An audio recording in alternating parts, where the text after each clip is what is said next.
نستغفر الله العظيم من كل ذنب عظيم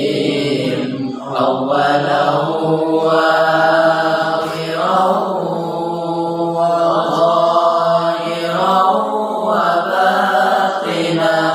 وظاهره وباطنه نستغفر الله لنا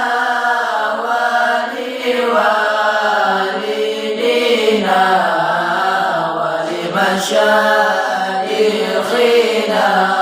ولجميع المسلمين ولجميع الأولياء والشهداء